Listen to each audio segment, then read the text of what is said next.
Here we go, the project is completed. Everything that you see was either 2x4 and T111. I bought the raw material from different places, Home Depot, Lowe's.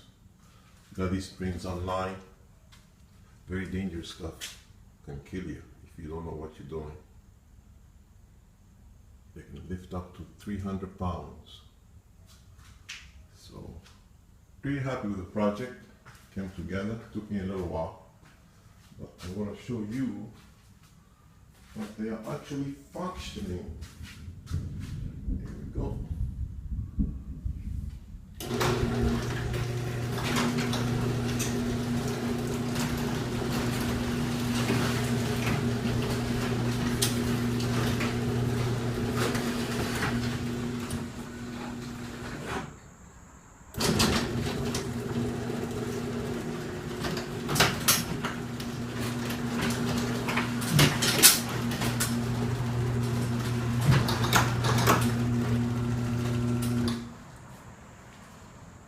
Pretty happy with it. I'm going to show you from the outside what it look like.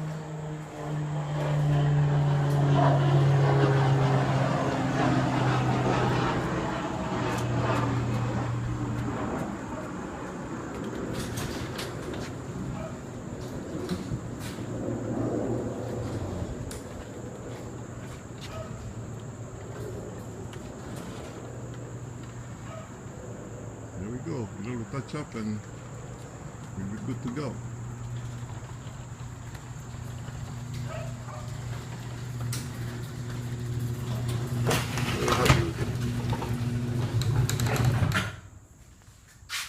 Hello gentle people, a lot of folks ask me how I built my garage doors. So first of all, you gotta find yourself a very flat surface to work on. I'm outside the driveway here, so this is not ideal. I'm just going to show you, this is called T111, and it's pretty much has this texture in the front. Get this at Home Depot or Lowe's, and it has this groove over here. This is what they use for siding. What is it? Right here, and it matches perfectly. I mean, yeah. Anyway, so you're gonna pretend this is a 2x4. What you wanna do first and foremost is work on the perimeter. You gotta understand that this thing is gonna get very heavy, and gonna have a lot of patience. And you need to start building it from the perimeter, like going around. Like that, up and down, and the thing you want to focus on is the panels. So that's why you're going to start building the panels, and the way you build the panels is very simple. First of all, let me go over the tools that I use. I used miter saw, circular saw, chalk line, straight edge. You can buy, when I say straight edge, like a piece of lumber that's perfectly straight, you can buy at a big box store. Did I say chalk line? Yeah. And lots of patience. So once you do the outline, then you're gonna start building your panels. And your panels, basically, let's say this is one panel. The way you build them is you put a chalk line in the middle here, okay? And you're gonna be screwing the panel, excuse me, that piece to here on both sides, like that, 16 inches apart, because eventually that's where you're gonna cut. You build it in one piece, and then afterwards you do the cutting.